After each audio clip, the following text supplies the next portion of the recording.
Muy bien, buenas tardes. Entre las tareas de la asignatura de Conocimiento y Poder, que entre paréntesis lleva el expresivo y, en mi opinión, disuasorio, pero que no ha servido para nada porque no ha disuadido a nadie, título de Introducción a la Ontopraxeología, la más decisiva, por las razones que ahora mismo voy a decir, es exactamente la tarea que hoy, por cuarta vez este año, nos convoca, que es la de sostener seminarios abiertos, en vivo, con presencia de estudiantes, en los que podamos debatir, discutir las propuestas que los diferentes ponentes vayan generando.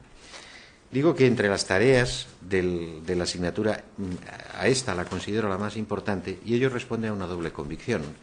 En primer lugar, que la filosofía no tiene otro modo de hacerse que en esa extraña mezcla que por una parte la expone a la publicidad y por otra parte la somete al protocolo del diálogo, de la controversia, de este formato en el que se pone en obra la racionalidad misma. Por lo tanto, si se defiende una tesis de estas características y si por añadidura se introduce en esa tesis los elementos que ya todos conocéis de sospecha respecto de aquellas instancias que deben ser discutidas, debatidas, ¿no? Peleadas en ocasiones, y si se dice además que solo en ese punto de mezcolanza, a Javier le gusta llamarlo pifostio, como ahora diré cuando lo presente, se producen actos racionales, se emerge la única forma que está en nuestras manos. Todo lo que no es eso es archivo, ¿no? Siendo el archivo naturalmente un sedimento sin el cual ese formato tampoco es verosímil ni posible. Si se responde a esta convicción, entonces ya comprenderéis que cobra sentido el que yo haya dicho que estos seminarios conforman la parte más sustantiva, la parte central de la propuesta teórica que esta asignatura pretende establecer. Bueno, y para ello, pues el plan de este año, que tiene un carácter tan aleatorio como premeditado, es decir, que por una parte responde a razones de contingencia, de la operación, también ella misma muy pragmática y muy sucia, de cazar, de echar la red para que caigan peces, en este caso ponentes, ¿verdad? Eso es lo que tiene de contingente, pero que tiene de premeditación la confianza certera, ¿no?, de que en esos acontecimientos que convocan de alguna manera al azar es donde está el margen de la necesidad propia de la racionalidad, ¿no?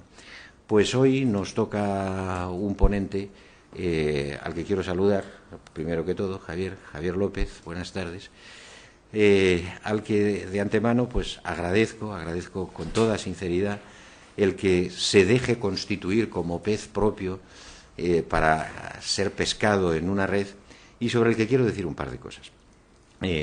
Sin desmerecimiento ninguno de los ponentes que le han precedido, la verdad es que la capacidad de argumentación, ¿no?, una capacidad que en el mejor sentido de la palabra debe ser llamada propia de una retórica de noble linaje, por decirlo con un término muy platónico, pocas personas conozco que cumplan mejor su papel de docente y de pensador que comunica con profundidad y al mismo tiempo con claridad, como Javier López.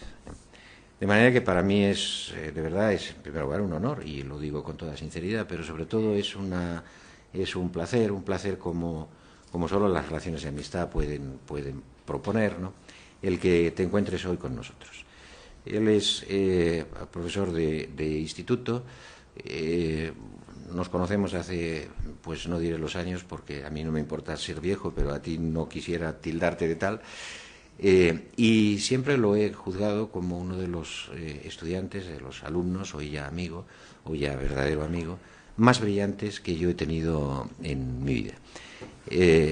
Esto propicia el que nuestras relaciones pues sean dialécticas. Yo le echo en cara que no termina la tesis, él me echa en cara que no escribo suficientemente, y en este territorio de las mutuas compulsaciones, ¿verdad?, pues va discurriendo una vida hecha mucho más de encuentros que de distancias, ¿no?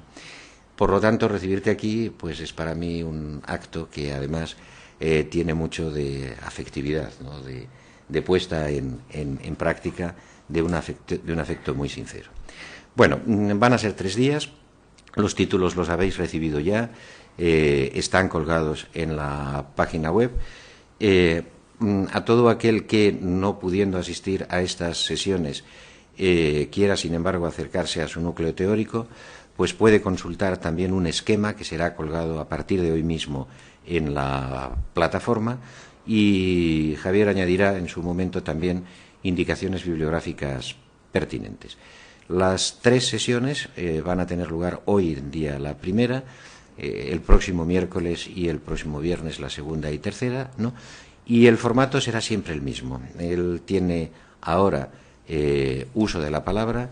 Yo te ruego que no atravieses mucho la frontera de la hora y cuarto para que, en fin, estos actos telemáticos, más allá de esa frontera, terminan siendo difíciles de seguir.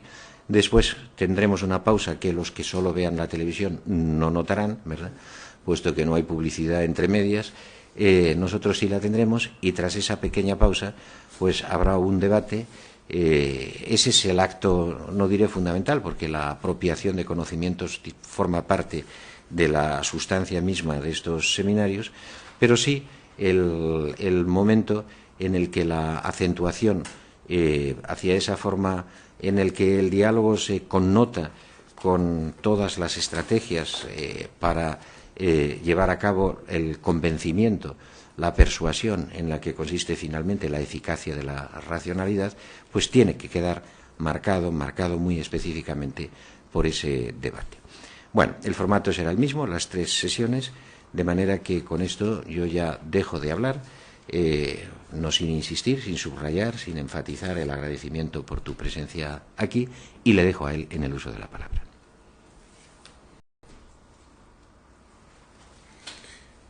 Buenas tardes a todos. Antes de nada, agradecer a Quintín Racionero su amable presentación. Voy a hacer un primer ejercicio, ¿no?, de filosofía en falso directo, y además el ambiente teletétrico, ¿no?, con los focos, pues contribuye a que me sienta más acosado, ¿no?, y en condiciones más para confesar que para pontificar.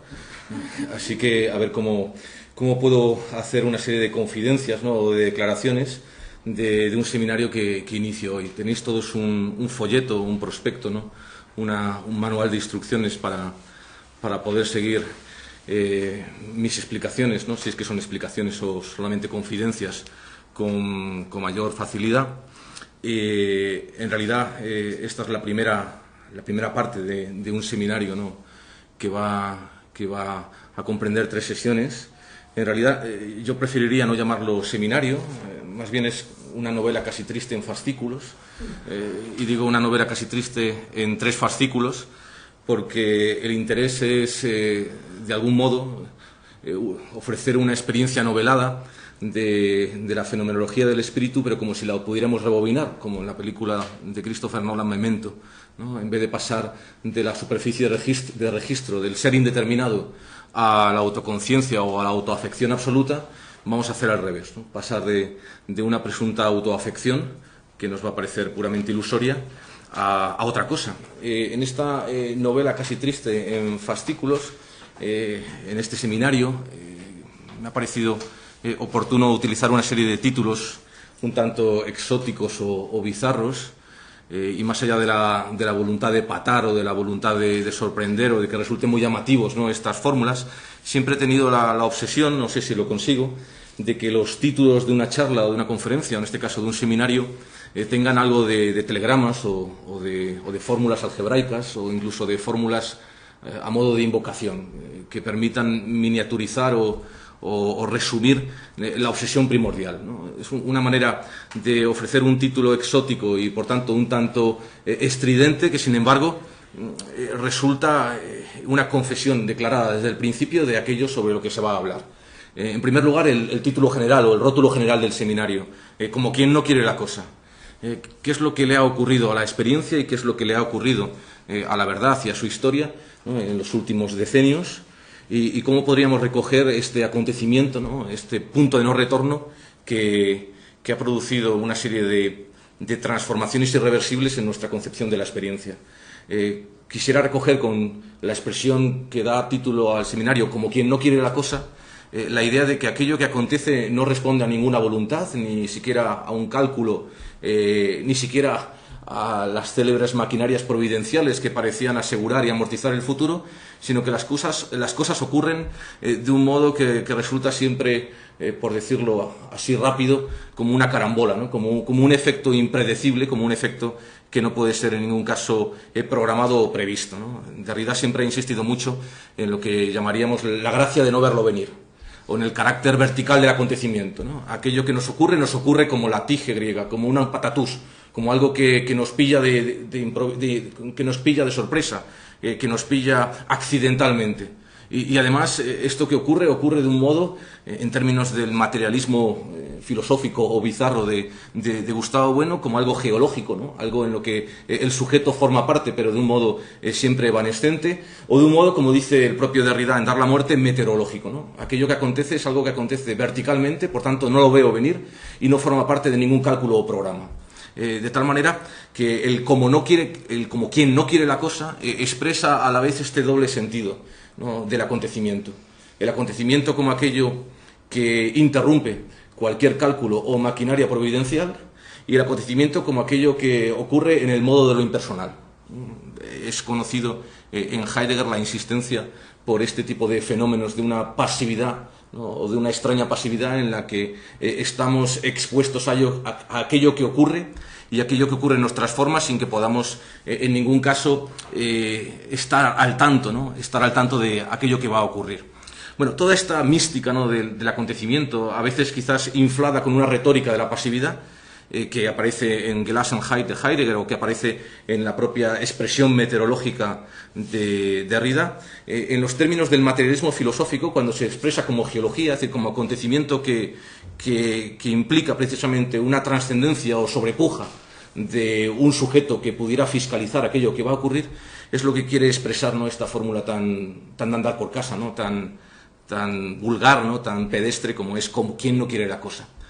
He dividido, por seguir un orden más o menos articulado, estas tres sesiones en los siguientes apartados, ¿no? por ir adelantando lo que voy a contar en las próximas sesiones. En un primer momento me interesaba centrarme en lo que he llamado, siguiendo indicaciones de otros autores, entre otros el propio Gustavo Bueno, pseudo-odisea, ¿no? Un intento no tanto de hacerse cargo o amortizar lo falso, sino de darle a lo falso su valor, sin menoscabo de que lo falso siga siendo falso, ¿no? Y de que lo ficticio siga siendo ficticio. No se trata de ejecutar una estrategia semejante a la que Lorenzo Peña utiliza en su Ontofántica, cuando tiene que tratar de los entes legendarios o de los entes quiméricos o fantasiosos o fabulosos.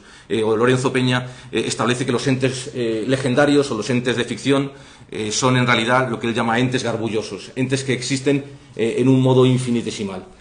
Con lo que está concediéndoles un cierto grado, aunque sea un grado ínfimo de existencia. Mi estrategia es diametralmente opuesta. No quiero atribuirle a la ficción o a la falsedad ninguna validez o ninguna existencia compulsada por la verdad, sino todo lo contrario.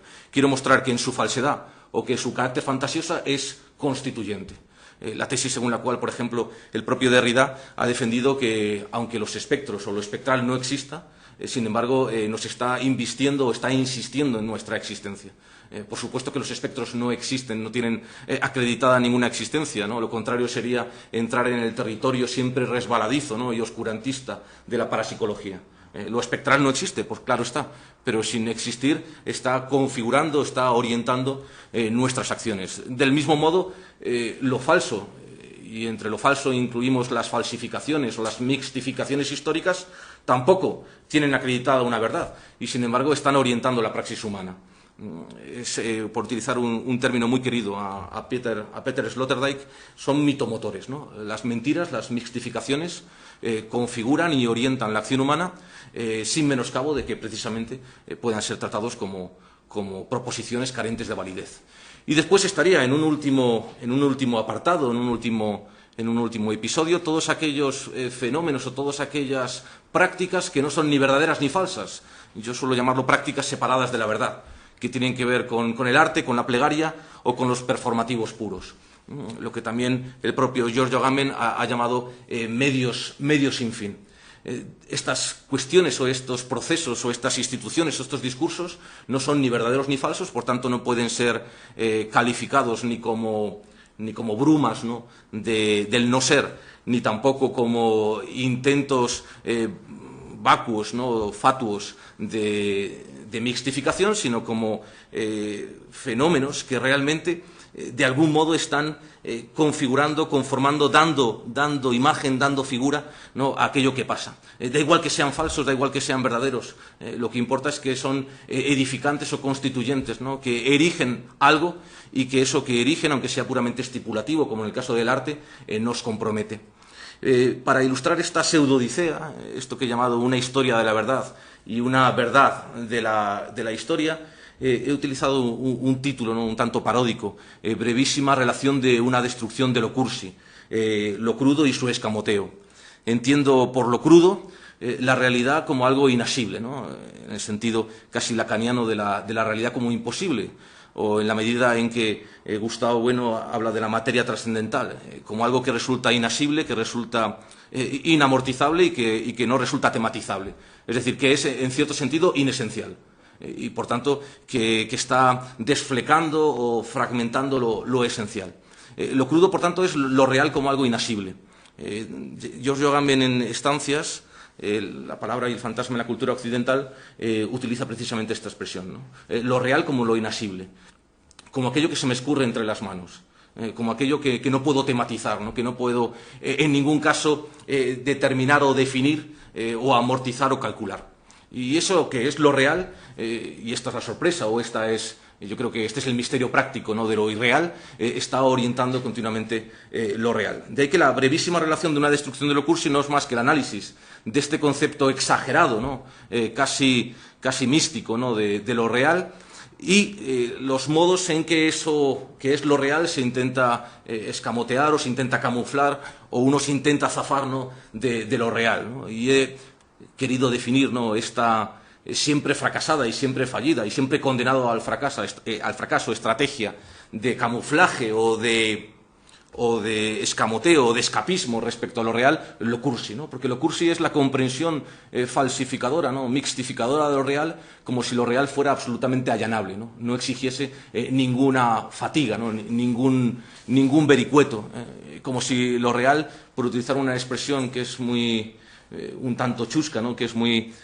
habitual entre los periodistas, ¿no?, como si fuera bizcochable, ¿no? Lo real nunca es bizcochable, y lo cursi no es más que el intento de envolver lo real en la eliminación de las dificultades que acompañan a lo real.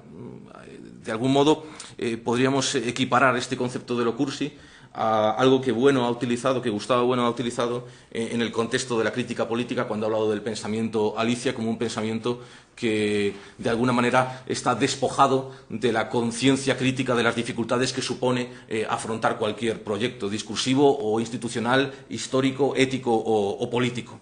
Así que en la primera línea, ¿no?, que es la que vamos a seguir hoy, intentaría jugar, ¿no?, con estos dos conceptos, lo crudo y lo cursi, lo real y su escamoteo. En un segundo momento me ocuparé, y lo he titulado Los condenados de la doxa, economía de la fascinación. Me intentaré ocupar de eso que, por utilizar referencias que puedan ser inmediatamente comprensibles, Derrida ha llamado espectropoética, ¿no?, o la constitución espectral de lo real. O que, para seguir con este juego que estoy haciendo desde el principio, ¿no?, de un modo en principio titubeante, entre diferentes materialismos, ¿no?, el materialismo espectral de Derrida, por utilizar una expresión feliz de Georges Didi Huberman, el materialismo bizarro de Gustavo Bueno, en la medida en que el materialismo filosófico de Gustavo Bueno implica un desbordamiento del corporeísmo grosero, pero también un desbordamiento de una cierta concepción de lo ontológico corpóreo, que excluía precisamente lo irreal. A pesar de los pesares, en la filosofía y en la ontología de Gustavo Bueno se ha superado la clausura ontológica, es decir, la identificación entre ser y unidad, la identificación entre ser y unidad, y la identificación entre la materia y lo real. porque lo esencial en el desbordamiento, ¿no?, de esto que Gustavo Bueno en Ensayos materialistas ha llamado la armadura corpórea es precisamente esta idea de que existen fenómenos materiales que no son corpóreos, que nos envuelven de un modo, podríamos llamar, fantasmático, de un modo ideal y que, sin embargo, orientan, y no solamente orientan, sino que instituyen las cosas.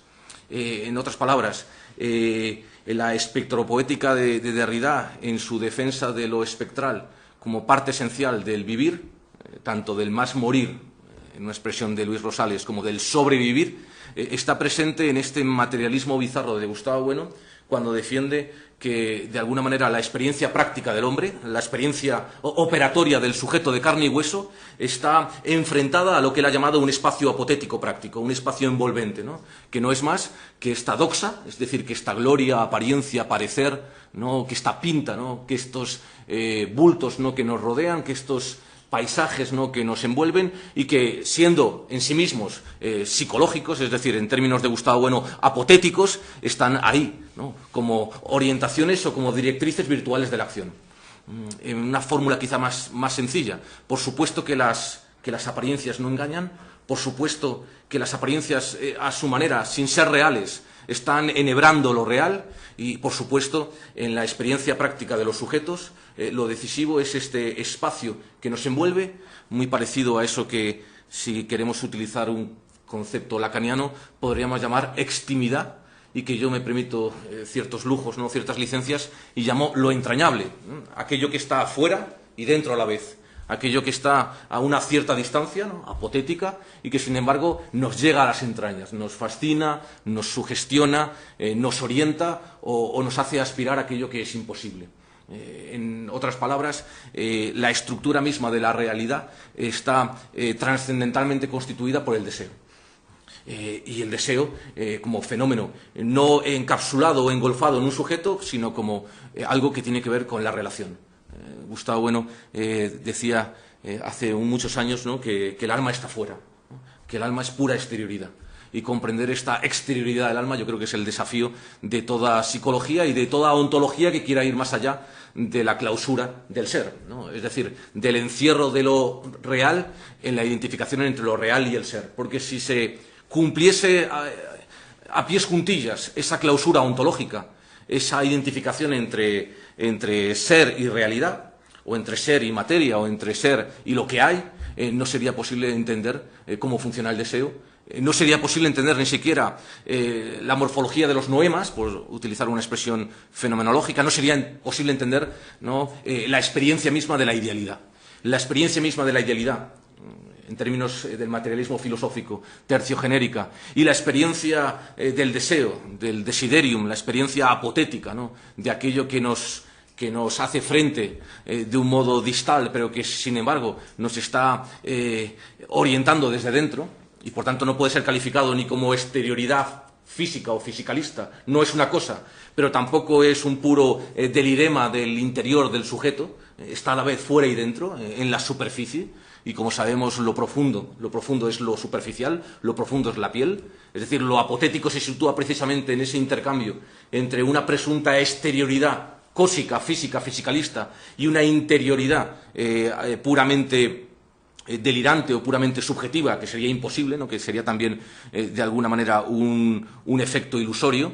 En ese entretanto, ¿no?, en ese intervalo entre lo exterior cósico o entre lo exterior fisicalista y lo interior puramente fantasmal, estaría precisamente el secreto o el misterio de la psicología y del psiquismo. Es algo que Jean-Luc Nancy se ha encargado muchas veces de recordarnos cuando recoge esta expresión freudiana, ¿no?, Psyche ist ausgedehnt, weiß nichts davon, ¿no?, la psique es extensa, pero de ello nada se sabe. Y ahí está precisamente el misterio práctico de la extimidad, el misterio práctico de lo entrañable y el gran desafío, ¿no?, de toda filosofía del porvenir, a saber, cómo justificar el carácter constituyente de aquello que se define como irrealidad, que es el problema que se plantea Husserl en la fenomenología, que se plantea Derrida en La voz y el fenómeno y en textos anteriores, y que se plantea Agamben, sobre todo por citar un texto de referencia, en Profanaciones, cuando habla del ser especial, ¿no?, de cómo las imágenes y cómo las obsesiones espectrales o fantasmáticas o las producciones de la imaginación, siendo eso, ¿no?, sombra, ilusión, fantasma, están vertebrando, articulando nuestra praxis. Bueno lo dice de un modo, como siempre, mucho más sobrio, al establecer que este espacio apotético es el espacio práctico y el espacio pragmático, es decir, el único ámbito donde la ambición es posible.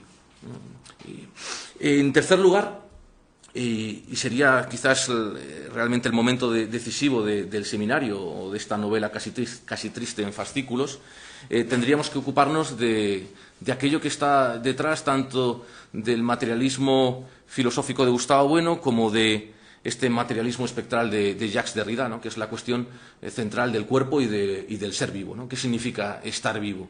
Que a pesar de las apariencias ha sido el tema, la obsesión, la declaración de obsesiones central de Derrida desde un comienzo.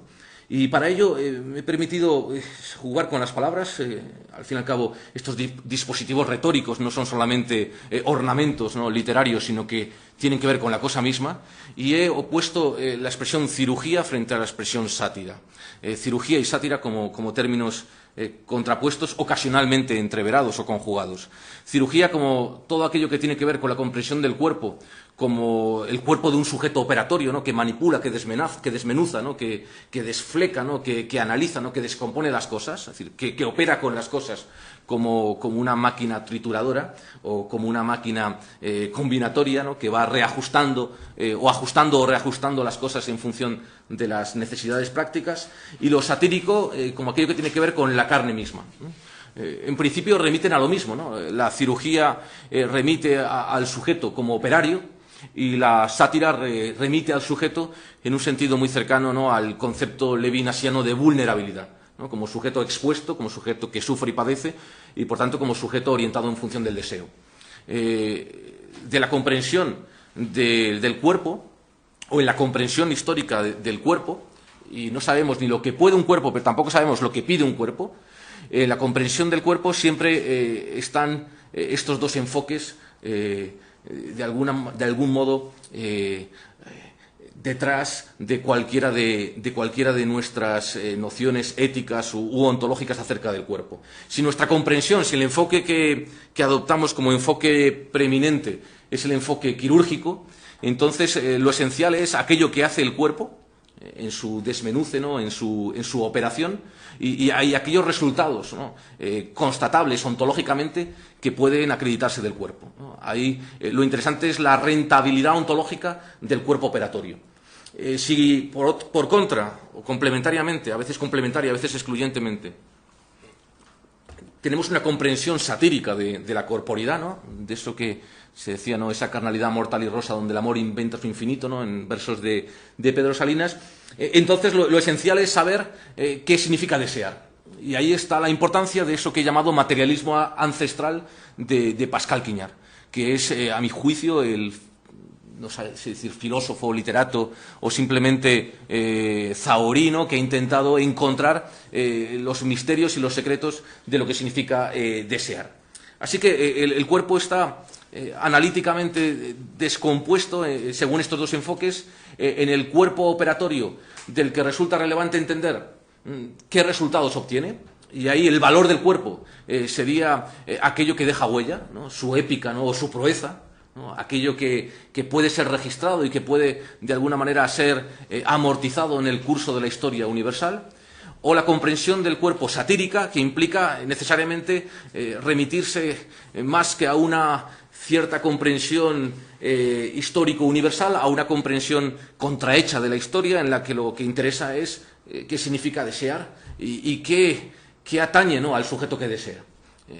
Podría pensarse que una opción, ¿no?, es la opción más cercana a lo real, en un sentido prosaico, ¿no?, en un sentido rentable, y que la otra opción no es más que una anacoresis o que una retirada del mundo que se fija únicamente en aspectos que formarían parte de la cloaca psicológica o de aquello que llamaba Gregorio de Nisa las escorias del alma.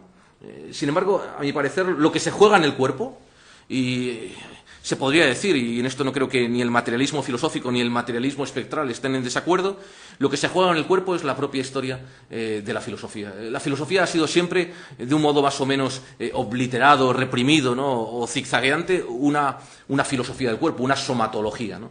Y en eso sí que debo reconocer la influencia de uno de mis maestros, que es Juan Bautista Fuentes Ortega, que ha incidido precisamente en la cuestión del cuerpo, en la cuestión de esta somatología trascendental o cuasi trascendental, si queremos evitar la pomposidad, la cuestión decisiva de la filosofía. Ahora bien, si el cuerpo nunca se da como cuerpo puro, ¿no?, despojado o desprovisto de elementos que podríamos llamar culturales o prostéticos o elementos que podríamos relacionar con las instituciones o con los dispositivos, si no existe ningún cuerpo, ¿no?, glorioso, despojado de la influencia de los dispositivos culturales o de las instituciones, y tampoco es posible, ¿no?, desarrollar un dispositivo o una institución que termine por liquidar completamente al cuerpo, porque si un dispositivo o una institución termina por liquidar absolutamente al cuerpo, entonces pierde sentido, es decir, no resulta operativa. La operatoriedad de un dispositivo cultural con la carne se acaba, ¿no?, o se extingue en el momento en el que acabamos con el cuerpo. Con el cuerpo hay que contar. De tal manera que se produce una especie de pinza entre, por un lado, el cuerpo, el deseo, la vida, como queramos llamarlo, y el dispositivo. Y en esa pinza se mueve algo así como la noción de lo que significa ser vivo o estar vivo. No existe ni el cuerpo despojado de su nicho ontogenético o de su nicho cultural, ni tampoco existe un dispositivo cultural tan absolutamente, podríamos llamarlo, alfa operatorio, es decir, que prescinda, ¿no?, de cualquier vínculo con el historial de la carne o con la historia de la carne, que sería, en todo caso, absolutamente ineficiente. Este juego, ¿no?, entre el cuerpo como deseo, el cuerpo como viviente y el dispositivo o la institución cultural, esto que se recoge, ¿no?, en la tradición psicoanalítica, en los términos un tanto caricaturescos de naturaleza y cultura, ¿no?, como si pudiesen ser opuestos, ¿no?, en términos enterizos, es lo que he llamado ahí la constitución pornoteológica de la ordinariez. Por ordinariez entiendo simplemente la vida tal cual, ¿no?, la vida misma. Y por pornoteología entiendo los esfuerzos por eliminar absolutamente el cuerpo, porque el cuerpo siempre, desde San Agustín, ha sido una molestia, ¿no?, ha sido un incordio, y es necesario deshacerse de él o ajustar cuentas con él. Y, sin embargo, no puede llegar ese ajuste de cuentas con el cuerpo al extremo de liquidarlo.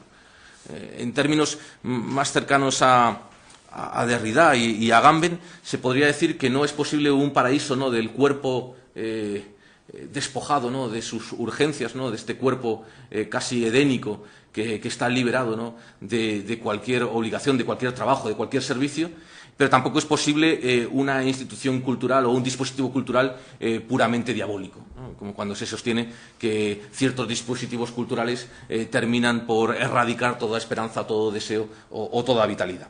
Ese es el concepto así un tanto exótico de pornoteología. El juego continuo en la historia de la filosofía y en la historia de la metafísica con el cuerpo del que no puedo prescindir, pero con el que tampoco puedo contar, al que también tengo que neutralizar. Quizás se haya olvidado muy pronto, o es una impresión mía, ¿no?, como lector del materialismo filosófico de Gustavo Bueno, el dramatismo ético que está incluido, ¿no?, que está incorporado en la distinción del materialismo filosófico, concretamente de la teoría del cierre categorial, entre lo alfa operatorio y lo beta operatorio. Por dar una definición rápida y, por supuesto, totalmente imprecisa, lo alfa operatorio, ¿no?, como el conjunto de estructuras que, sin perjuicio de haber podido ser construidas a partir de la historia de cada uno de los sujetos y cada uno de los cuerpos, prescinde de los cuerpos, como una especie de cenotafio, ¿no?, una tumba en la que ha desaparecido el cadáver, el cuerpo, y lo beta operatorio como aquello que tiene que ver con la praxis, es decir, con la producción y con la praxis, con los modos del hacer humano, ¿no? esta distinción entre lo alfa operatorio y lo beta operatorio recoge muy bien estos tres juegos que aparecen en Aristóteles, ¿no? La poiesis, la praxis y la teoría, siendo la poiesis la producción o la fabricación y la praxis la acción, lo beta operatorio, y siendo la teoría, ¿no? Siguiendo esta correspondencia, ¿no? Siempre discutible, la estructura alfa operatoria que prescinde precisamente de los sujetos que han contribuido a edificarla, o que convierte precisamente al sujeto en un convidado de piedra de la estructura a la que ha contribuido o que de alguna manera depende, ¿no? de la historia del sujeto para ser entendida. Esta distinción entre lo alfa operatorio y beta operatorio, por supuesto, y esto no voy a descubrir más que el Mediterráneo, es sobre todo una distinción que está diseñada con la intención de ser perfecta para entender la distinción entre ciencias humanas y las llamadas incorrectamente, ¿no? ciencias de la naturaleza. Sin embargo, a mí me interesa, y siempre creo que se puede plantear de esta manera, entender la relación entre lo alfa operatorio y lo beta operatorio como el destino de toda vida humana. Si desarrollamos o si contribuimos con nuestras operaciones, nuestros deseos, nuestras fatigas, ¿no? nuestra paciencia y nuestro denuedo, si contribuimos a la estructura terminará por hacernos prescindibles. Si no contribuimos a la estructura nos considerará gentuza, ¿no? gente residual, ¿no? algo que pueda ser perfectamente eliminado como residuo, ¿no? como grupo, ¿no? disperso, no amortizable, ¿no? en el desarrollo, ¿no? y en el progreso de las construcciones históricas, científicas o tecnológicas. Creo que nadie mejor que el propio Bueno ha señalado, ¿no? el dramatismo, ¿no? de esta figura, al señalar incluso, sobre todo en el mito de la cultura, cuando analiza los derroteros de la música, ¿no? que parece haberse vuelto, sobre todo en las llamadas vanguardias, ¿no? de la segunda mitad del siglo XX, más alfa-operatoria, es decir, más estructural y, por tanto, más cercana a eso que he llamado el cenotafio. Bueno, lo ha planteado en los términos técnicos de lo que él llama una relación dioscúrica, ¿no? Cuando lo alfa operatorio, ¿no? alcanza su mayor vigor o esplendor, lo beta operatorio queda eclipsado, ¿no? Y al revés, ¿no? cuando lo beta operatorio alcanza el mayor vigor, lo alfa operatorio queda como, en todo caso, como un proyecto frustrado o como algo que resulta imposible de reconstituir. Sin volver a utilizar, ¿no? esta nomenclatura nosiológica del cierre categorial del materialismo filosófico de Gustavo Bueno, y centrándome más en la cuestión que me interesa, que es la cuestión del ethos en Giorgio Agamben, lo esencial es el cuerpo es a la vez el origen como historia de todo proceso histórico, cultural, económico, tecnológico y científico, y a la vez el destino del cuerpo es ser prescindible en esto, insisto, que he llamado cenotafio. Independientemente de estas expresiones más o menos felices o metafóricas del cenotafio y de la historia operatoria, es decir, del cuerpo deseante y vulnerable frente a la estructura que necesariamente debe prescindir de este atrabiliario sujeto que es el cuerpo, lo esencial es que, tanto desde el punto de vista estructural del cenotafio como desde el punto de vista de la historia vital, el invariante, es decir, el punto fijo,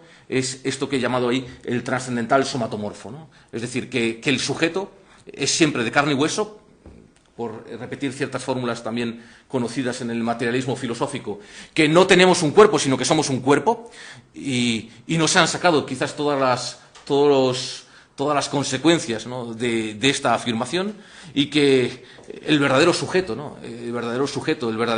La verdadera instancia que a nosotros nos interesa desde el punto de vista de estos juegos que he llamado beta operatorios, la teoría y la praxis, es esta corporeidad. De ahí el interés no solamente nosiológico o epistemológico, sino el interés estrictamente ético-político de cuál es el papel o cuál es el estado en que queda el cuerpo ante el desarrollo de estos dispositivos pornoteológicos, o dispositivos de represión, o dispositivos de moldeamiento o de configuración del cuerpo. Procesos de configuración del cuerpo sin los que el cuerpo no existiría, porque otro error también que podría ya anticipar en esta primera presentación es que no existe un cuerpo antes ni después de estos dispositivos. El cuerpo se forma o se forja precisamente en estos dispositivos. Precisamente en las últimas páginas de Ensayos materialistas se recuerda uno de los descubrimientos, de los hallazgos, ¿no?, más descollantes de Marx, que es entender precisamente el cuerpo dentro del ámbito de la producción. El cuerpo es un resultado histórico, pero eso no quiere decir que pueda quedar laminado por estos dispositivos pornoteológicos que le han dado forma.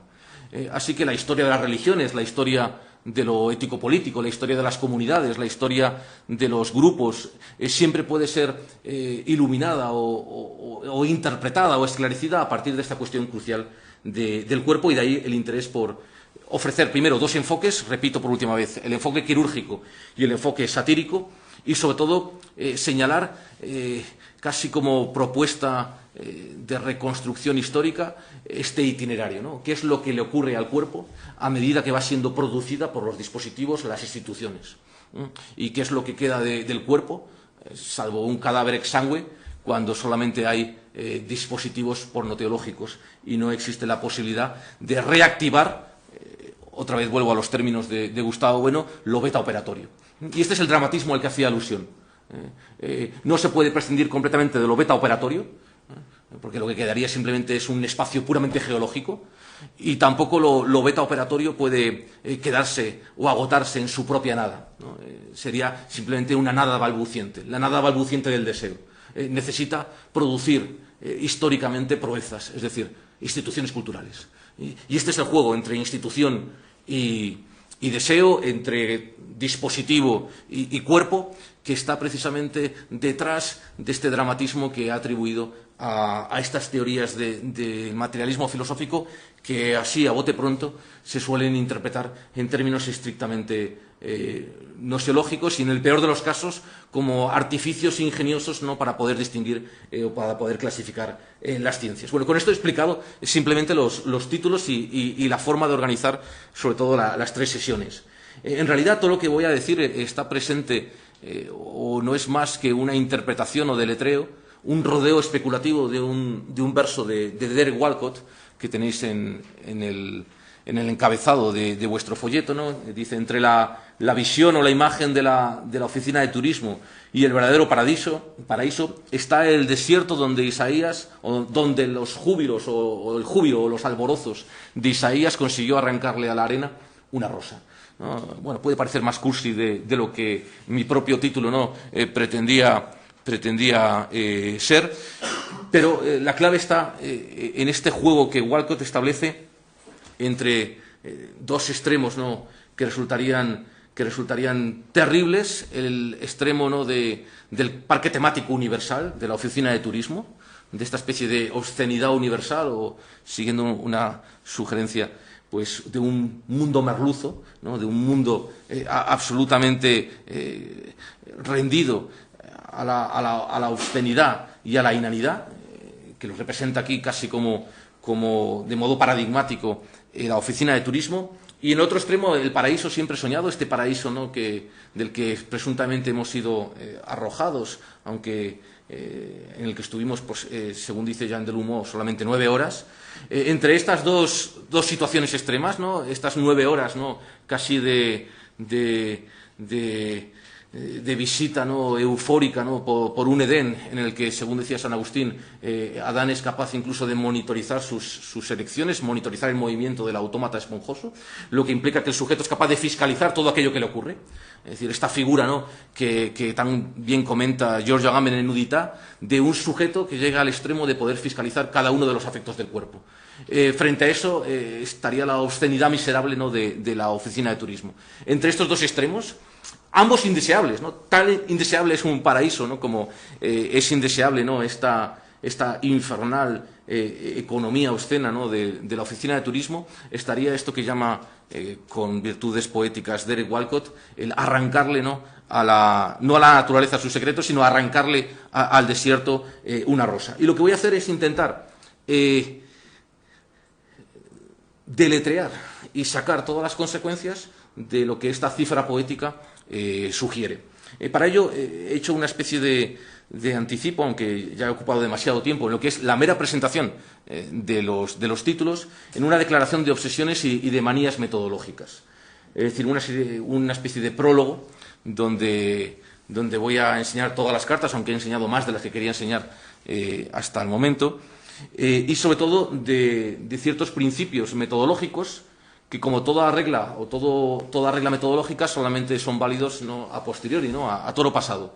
Así que lo llamo manías metodológicas porque los principios metodológicos solamente muestran su validez una vez que obtenemos ciertos resultados, una vez que muestran su fecundidad, ¿no? De igual manera que se dice que los axiomas son, de alguna manera, la recapitulación del inconsciente objetivo, ¿no? Porque el axioma solamente es válido una vez que he producido teoremas suficientes como para que esos axiomas o de esos axiomas pueda derivar esos teoremas. Es decir, tanto los axiomas como los principios metodológicos son siempre enunciados o reglas que pueden justificarse retrospectivamente, nunca por anticipado. Y por eso, insisto, lo he llamado, las he llamado manías metodológicas. La principal manía metodológica, o la principal regla metodológica que estoy utilizando es lo que he llamado fanatismo metodológico.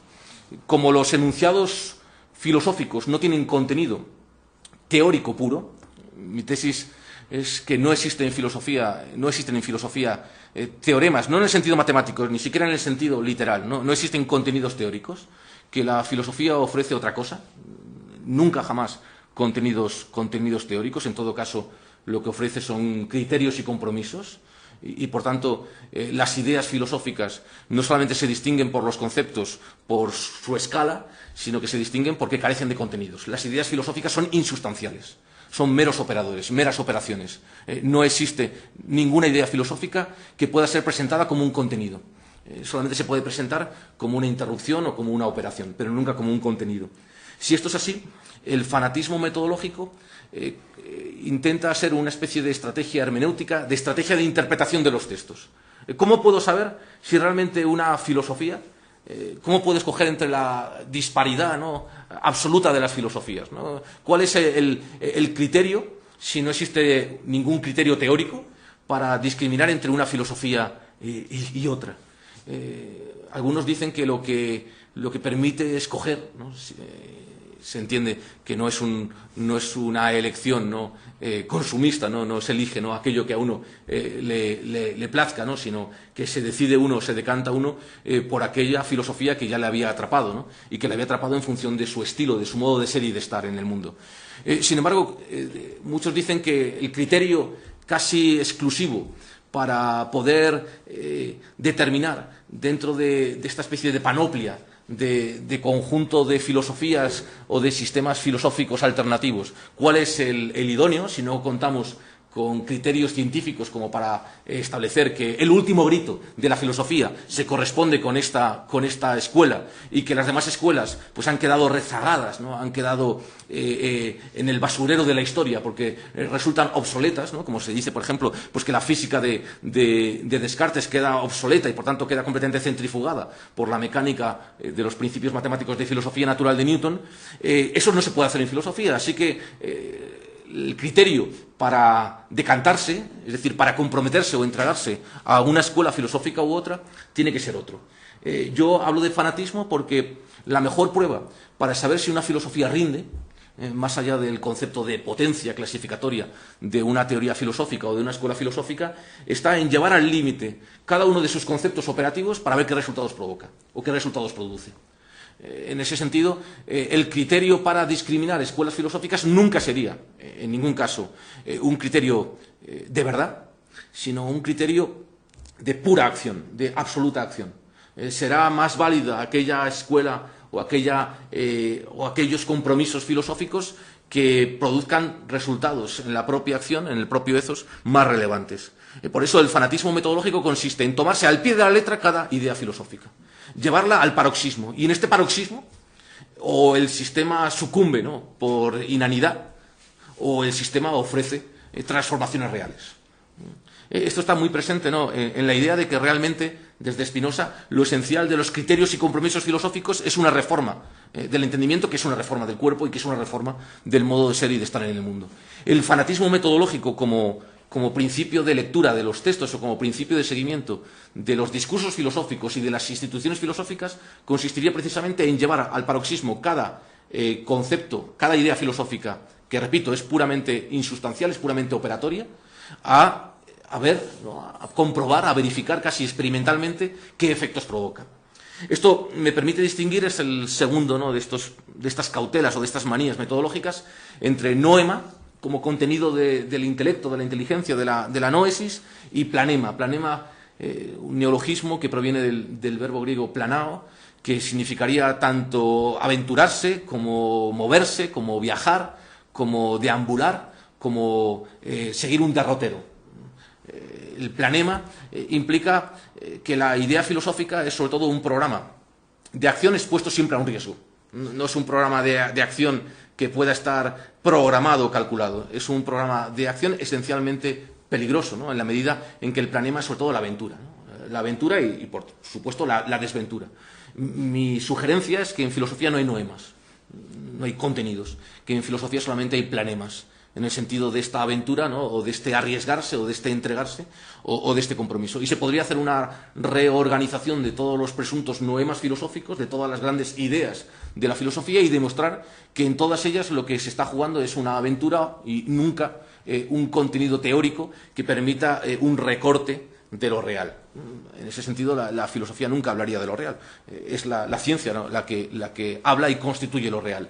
La filosofía habla siempre de esta aventura o de esta empresa que siempre, en cierto modo, resulta, no digo disparatada, pero sí un tanto arbitrista, ¿no?, porque hasta que no sepas a dónde va, ¿no?, o no sepas sus resultados, no sabes si ha sido una aventura bien pensada o ha sido una aventura temeraria o ha sido un verdadero disparate, ¿no?, o una quimera, ¿no?, como una búsqueda del dorado. Y esta es un poco la peculiaridad, la fragilidad y, en todo caso, la humildad de la filosofía. Dicho esto, entonces, para recapitular lo que es una mera visión, ¿no?, de la hoja de ruta que voy a seguir. Quiero ocuparme de la verdad y de sus vericuetos, lo que he llamado pseudodicea. Quiero ocuparme del misterio práctico que nos dice que lo espectral es constituyente, aun siendo precisamente por su espectralidad esencialmente irreal o esencialmente inesencial. Y, en tercer lugar, del cuerpo como ese sujeto frágil, ¿no?, o esa instancia, mejor dicho, a la que tenemos que acudir siempre para saber realmente con qué nos la estamos jugando, como el verdadero experimento, ¿no?, o la verdadera piedra de toque de toda filosofía. Y podemos situar que es realmente la piedra de toque de toda filosofía, desde este sueño platónico de encontrar a un conjurador del miedo, hasta esta idea spinosiana, no sabemos lo que puede un cuerpo, hasta esto que podríamos vincular al psicoanálisis, no sabemos lo que pide un cuerpo. Hasta el punto de que yo me atrevo a decir que el cuerpo lo sabe todo, que el cuerpo es omnisciente y que el alma no se entera en absoluto de nada, que es el cuerpo el verdadero sujeto, ¿no? El alma está ofuscada, está en la inopia, es el cuerpo el omnisciente. Según esto, ¿cómo organizar, ¿no?, todo este material, ¿no? Son tres proyectos, ¿no?, casi en este sentido muy arbitristas, ¿no?, un tanto exagerados, de tratar sobre la historia de la verdad y la verdad de la historia, de tratar sobre lo espectral y de tratar sobre el cuerpo. ¿Cómo podemos hacerlo para articularlo, ¿no?, siguiendo ciertos formatos o ciertos estándares reconocidos, ¿no?, en el trabajo filosófico? He pensado que podríamos utilizar cuatro niveles, ¿no?, donde estas ideas alcancen cierta solvencia, ¿no?, o por lo menos parezcan algo más que meras corazonadas. Lo que he llamado el nivel de la doxografía, el nivel de la fenomenología, el nivel de la pseudodicea, y, en cuarto lugar, a falta de una palabra más feliz, de una palabra más atinada, el nivel de la teología. El nivel doxográfico no se refiere a la mera recopilación burocrática, ¿no?, un tanto cansina de las opiniones de los filósofos o de quien sea. La doxografía aquí, siguiendo la estela de una sugerencia de Lambros Kouloubaritsis, sería las prácticas de glorificación, es decir, las instituciones y los discursos que quedan consagrados, ¿no?, que quedan edificados como discursos carismáticos, ¿no? Como discursos que, dado su valor carismático, parecen funcionar como sucedáneos de lo real. En realidad, la deconstrucción o las llamadas deconstrucciones siempre han sido un desflecado, un desmantelamiento de estas prácticas de glorificación. Pero estas prácticas de glorificación son inherentes al propio decir humano. Es decir, el lenguaje, el decir humano, siempre exige glorificar. Y por glorificar me refiero a consagrar como lo real, lo que es el sucedáneo glorificado de lo real. Puede ser el poema, puede ser el texto o el decir épico, o puede ser el decir científico-filosófico. Así que el nivel doxográfico se refiere a la vez a los hitos en la doxografía, es decir, en la historia de los diferentes corpora textuales de los filósofos, de la experiencia, es decir, qué ha pasado con la experiencia, los hitos en los corpora filosóficos que permiten explicar qué ha pasado, ¿no? Qué nos ha ocurrido, qué ha pasado con la experiencia, pero también la crítica radical por parte de Derrida y también de Slavoj Žižek y del propio Gustavo Bueno de estas prácticas de glorificación. Prácticas de glorificación que son siempre discursivas e institucionales. Se ha olvidado siempre que la deconstrucción se ha centrado sobre todo en el desmantelado de las instituciones y solamente de un modo secundario, por lo menos derivado, de los discursos.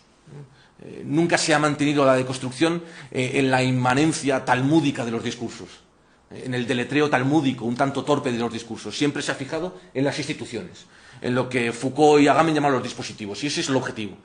Cuando hablamos de doxografía, entonces nos referimos al intento por parte de George Agamben con su teoría de la desactivación, de Gustavo Bueno con su desublimación, con su desublimación de la esencia, con su consideración de que todo aquello que parece alejado, inmaculado, espiritual, sin encentadura, proviene de una experiencia operatoria. Esto es lo que me permito llamar una desublimación de la esencia, en Gustavo Bueno. O en el propio Derrida, la estrategia de la ruptura, la estrategia de la dislocación o del desajuste de estas prácticas de glorificación que, en la medida en que son discursivas e institucionales, forman parte de un sucedáneo de lo real que, sin embargo, resulta tan coactivo como lo real, o aún más coactivo que lo real. El segundo nivel es el de la fenomenología, pero en un sentido impropio. Cuando hablo de fenomenología impropia, sigo ciertas sugerencias de un Heidegger que ha sido recompuesto, reconstruido por Giorgio Agamben, no sin la ayuda de Derrida, cosa que no reconoce nunca Giorgio Agamben. Una fenomenología impropia trataría precisamente sobre aquello que pasa cuando no se produce una estabilización esencial. Es decir, una fenomenología que sea una experiencia, un análisis de la experiencia sin esencia. Esto es lo que llama en ocasiones Heidegger lo impropio y es retomado directamente por Giorgio Agamben. ¿Qué ocurre cuando lo que ocurre no puede ser encerrado en los límites siempre contingentes de una esencia, es decir, de una estructura? Porque si seguimos un principio esencial, un axioma casi esencial de la deconstrucción, toda estructura es una estabilización contingente.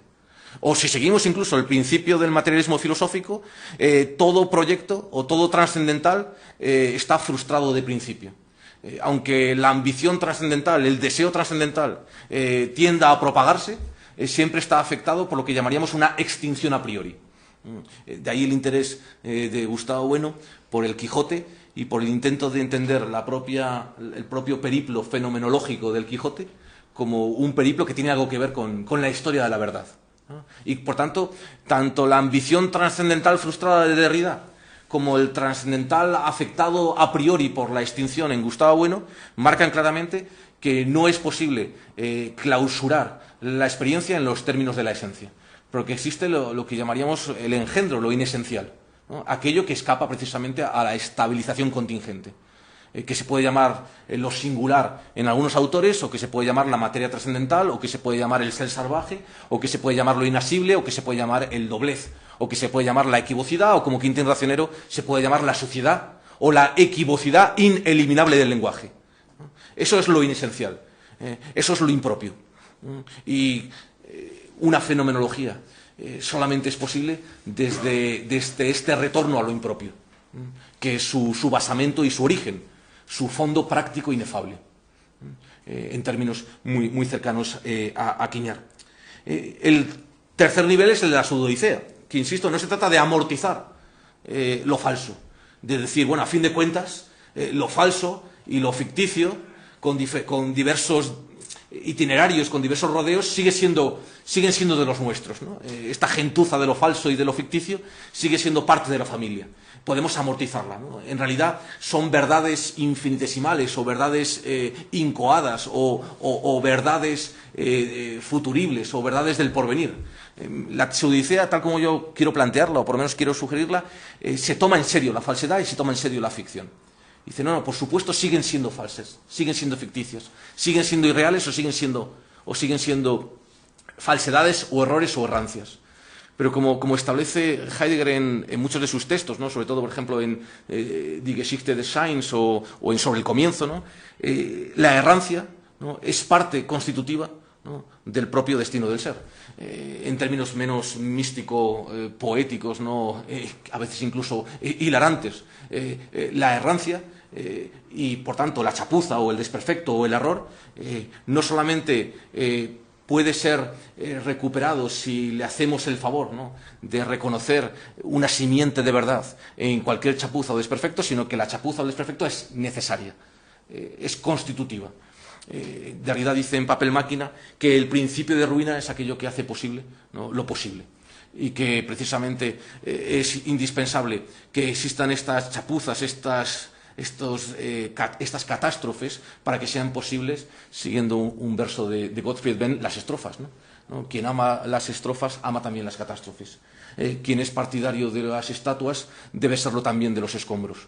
Y es en este juego de pseudoicea, es decir, de reivindicación de la necesidad, podríamos decir, cuasi ontológica de la chapuza o de necesidad cuasi ontológica de la errancia, donde está el secreto de la pseudoicea. Y en último lugar o en el último nivel estaría lo que he llamado teología, insisto, a falta de un mejor nombre, de una expresión más feliz, y que tendría que ver con qué ocurre cuando, tras la fatiga y el desierto, ¿no? De recoger todas estas prácticas de glorificación que conviene desactivar, en términos de Agamben, o que contiene desbaratar, o que conviene triturar, y tras este análisis de lo impropio, es decir, de lo inesencial en nuestra experiencia, de que lo que realmente funda nuestra experiencia es un fondo amorfo, ¿no? Un fondo práctico inefable y no una esencia perfectamente cristalizada, y tras hacer el rodeo por la pseudoicea y entender de otra manera, más allá de la clausura ontológica y de la clausura epistemológica, entender lo falso y lo ficticio, ¿a qué agarrarnos, ¿no? ¿A qué aferrarnos? ¿Qué nos queda, ¿no? ¿Qué queda para este cuerpo empotrado entre lo porno, por lo porno teológico? ¿Qué le queda, ¿no? para aferrarse, ¿no? ¿Cuál sería el discurso de legitimación de una verdadera firmeza, de una verdadera hipolepsis, ¿no? De una verdadera confianza y firmeza y aferramiento en el mundo? Bueno, pues a la consideración de estos aferramientos innegociables es a lo que llamo teología. No porque sea un discurso teológico el que permita hablar de estas cuestiones o de estos aferramientos, sino porque tradicionalmente en la historia, en la doxa dominante de la filosofía, a esta cuestión siempre se la ha ubicado en el ámbito de la teología.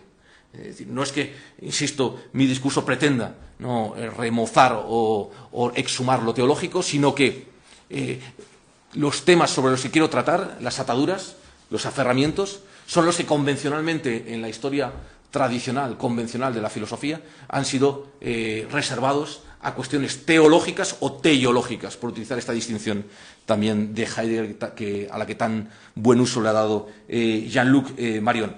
Así que, esencial, en el cómo quién no quiere la cosa, volviendo un poco al objetivo, planteando estos 4 puntos de vista, sería, primero, entender lo que he llamado, por llamarlo de alguna manera, ¿no?, la mutilación, ¿no? Es decir, la relación del cuerpo consigo mismo, la relación del cuerpo con los objetos, y los objetos nunca son meros objetos, pueden ser fetiches, la relación del cuerpo con aquello que le asedia, que le acosa y que es irreal, las imágenes, que son nada más que una derivación de lo espectral, la relación del cuerpo consigo mismo como producción cultural, ¿no? La unidad misma del cuerpo es un artefacto, es una convención, aunque sea una convención necesaria. Ese sería el primer grupo de operaciones sin operador, de esto que he llamado como quien no quiere la cosa, la relación, repito, del cuerpo consigo mismo, del cuerpo con los objetos, del cuerpo con las imágenes o con los espectros. En segundo lugar, lo que podría llamar las estructuras o las tecnologías de lo inolvidable, es decir, cómo se registran las cosas, es decir, hablando de una escritura en un sentido trascendental, lo que los sociobiólogos llaman el efecto trinquete, ¿no? Cómo se consigue acumular selectivamente los logros de un grupo. ¿Qué tecnologías podemos utilizar, sean tecnologías de registro, de archivo, para poder acumular selectivamente los logros? En tercer lugar, ¿cuál es el historial o la historia de la verdad, ¿no? ¿Cuál es el límite de una verdad?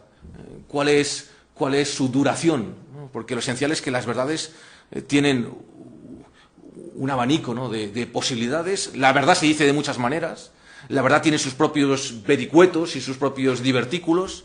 La verdad puede tener un campo de aplicación limitado. Esto es lo que el cierre católico llama franjas de verdad. Una verdad no se aplica de modo homogéneo y omnímodo, ¿no? a cualquier cosa, sino que tiene su propio ámbito de aplicación y que será siempre dado a cierta escala. Y además, la verdad sujeta a una duración, sobre todo la verdad histórico-práctica, tiene también su fin, ¿no? su frustración, ¿no? su momento de conciliación con su carácter siempre arbitrario o siempre efímero.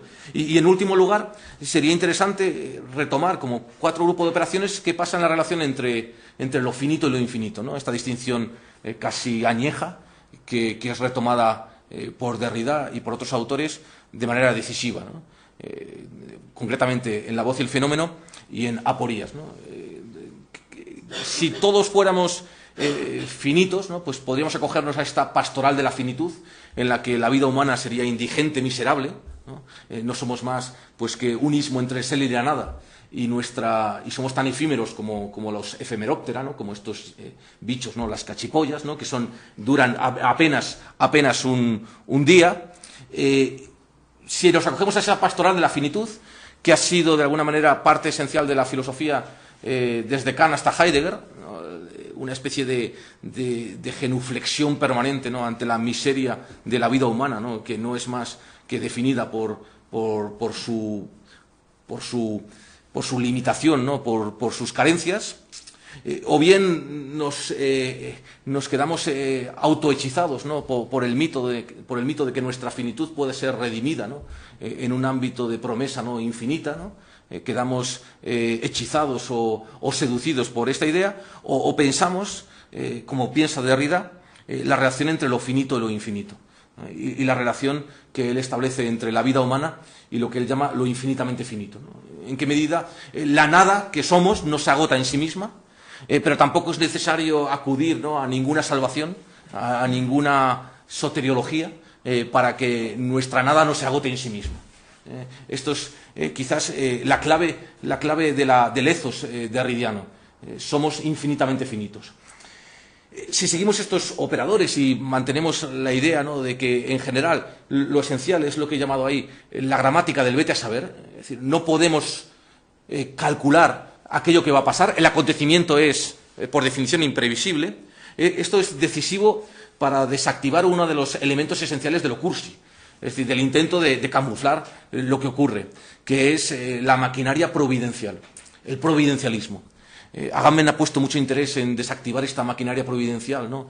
en ciertos momentos de la historia de Occidente, ¿no? En ciertos momentos de constitución teológico-política o teológico-económica de Occidente, y sin embargo Gustavo Bueno y el materialismo filosófico se han centrado más en pensar esta maquinaria providencial no en la medida en que forma parte, ¿no? del archivo general de la soberanía y del archivo general de lo biopolítico, sino en la medida en que esa maquinaria providencial, ese providencialismo está camuflado, ¿no? está presentado entre aquellos grupos que se arrogan la capacidad para poder anticipar lo que pasa, ¿no? Como dice Bueno en La vuelta a la caverna, en tener ciencia media sobre el futuro.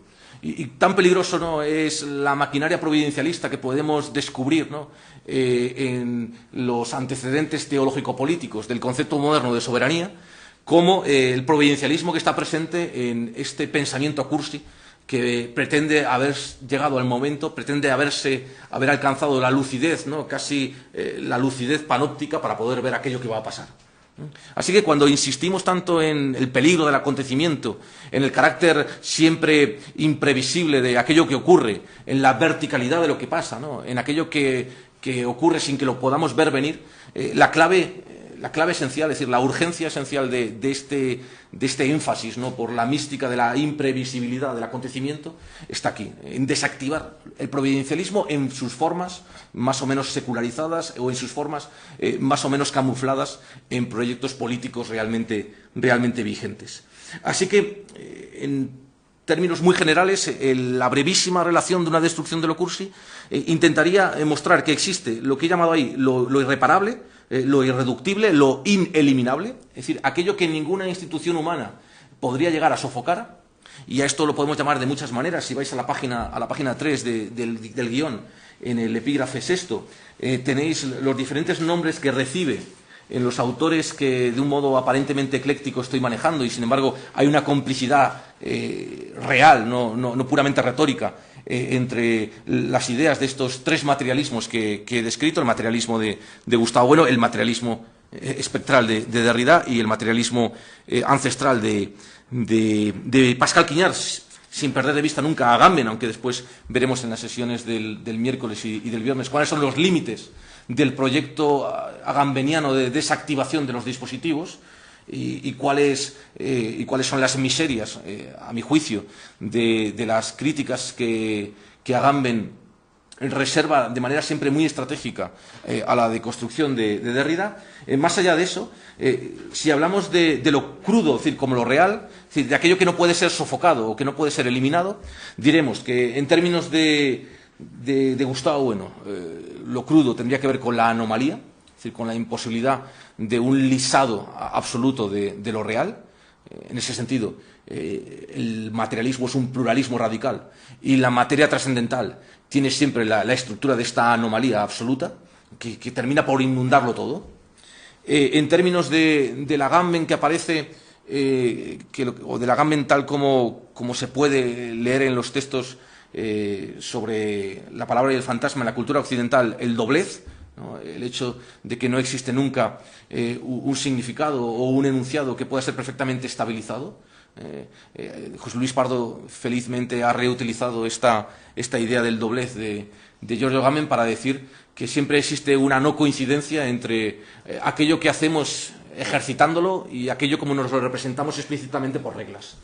Y este desajuste, esta no coincidencia o encabalgamiento entre sentido y tiempo, por ejemplo, o entre aquello que hacemos, el ejercicio, y aquello tal y como nos lo representamos, o el punto de vista del nativo, ¿no?, el punto de vista émic y el punto de vista étic, ¿no?, esta no coincidencia, ¿no?, en este desajuste originario entre el punto de vista del nativo, el punto de vista del explorador, el punto de vista del ejercicio, de la ejecución y el punto de vista de la representación, es lo que Agamben llamaba el doblez, ¿no?, el doblez constitutivo de lo real, en José Luis Pardo el doblez constitutivo del lenguaje. También podríamos llamarlo chapuza, ¿no?, si entendemos que en esta pseudodicea lo real está afectado, ¿no?, por esta limitación, ¿no?, por esto que Gary Marcus llama de haphazard construction, ¿no?, la construcción a tientas, ¿no?, medio chapucera, ¿no?, de las cosas, ¿no?, la idea ya sugerida, ¿no?, por Stephen Jay Gould, de que en la historia evolutiva de las especies los resultados, ¿no?, adaptativos son siempre resultados provisionales, ¿no?, y además resultados que surgen, ¿no?, de la concurrencia y de la composición un tanto monstruosa, ¿no?, de ciertas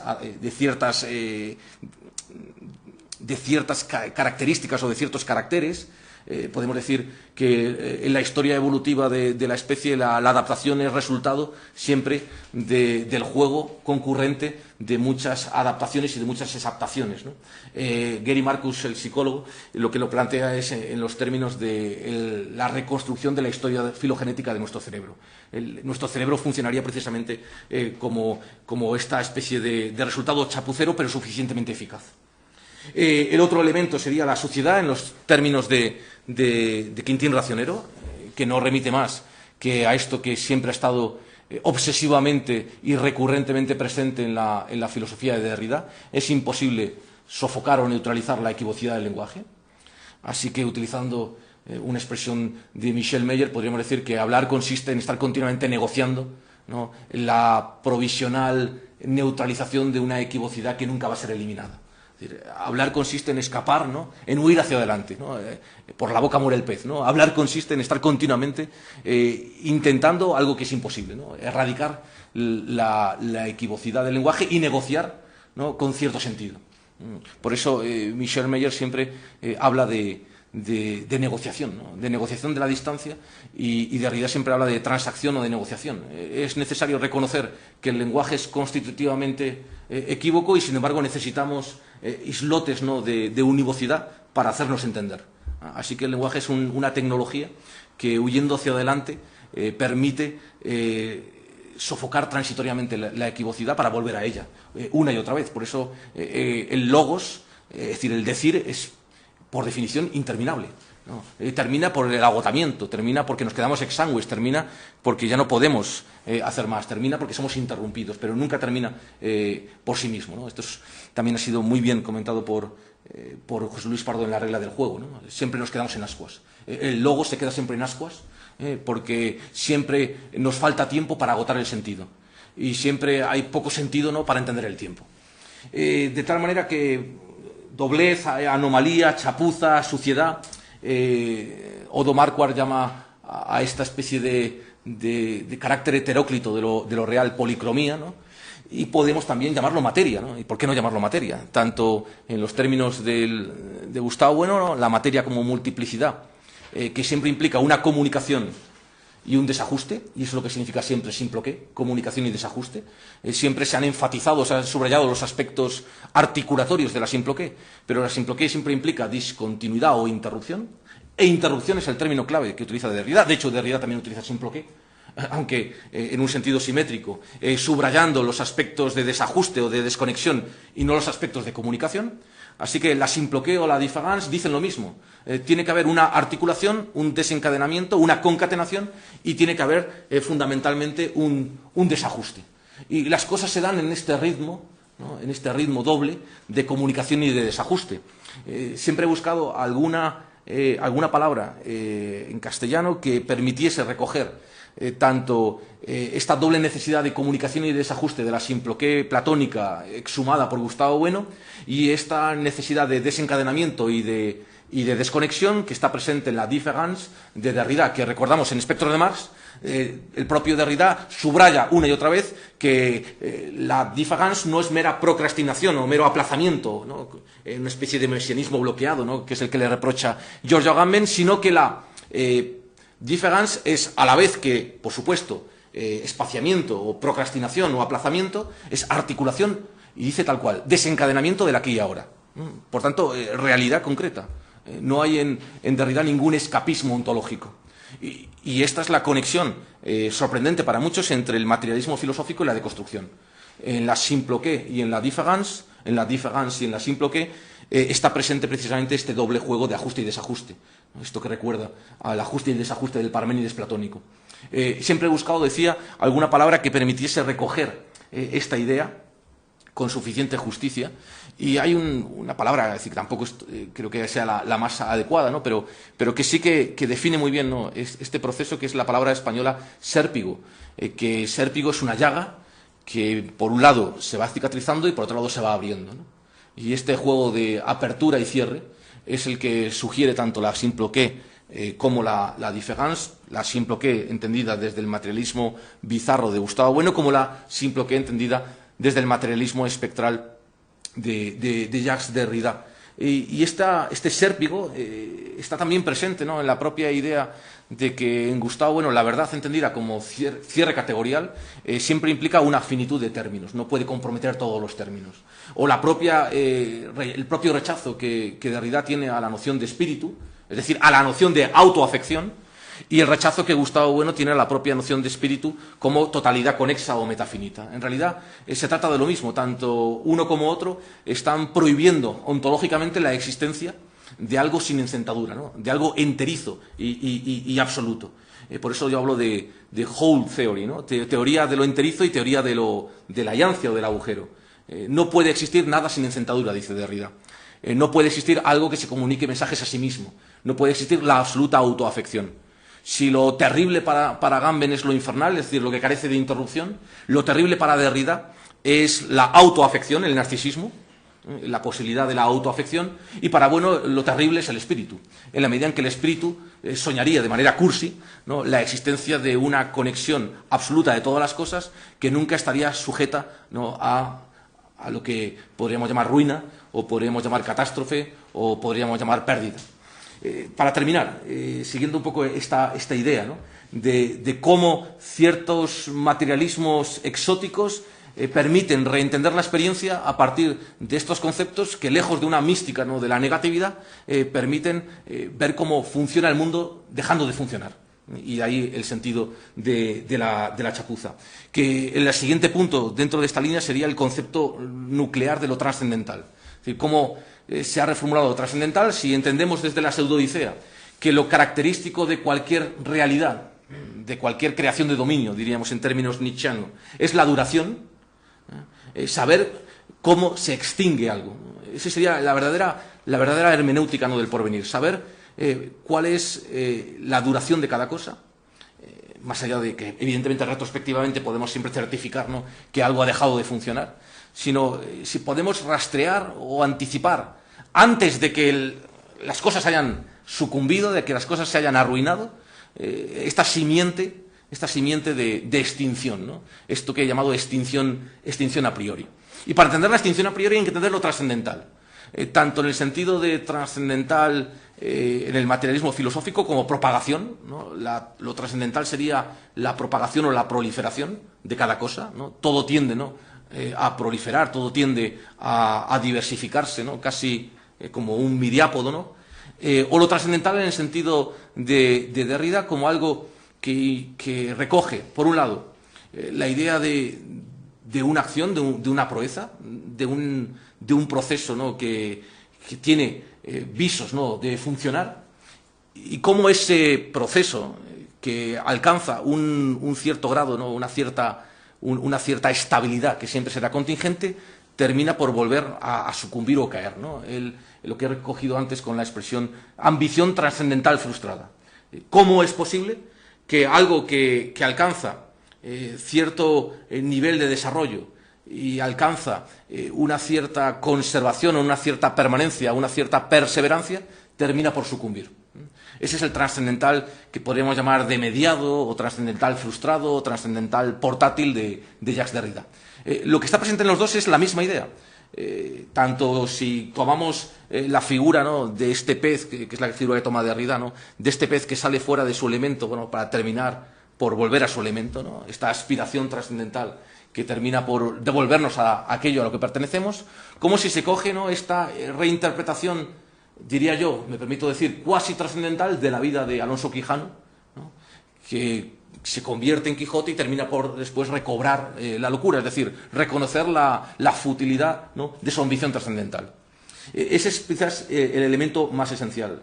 En términos de una expresión que se utiliza mucho, ¿no?, en el mundo anglosajón, ¿no?, epic that never was, ¿no?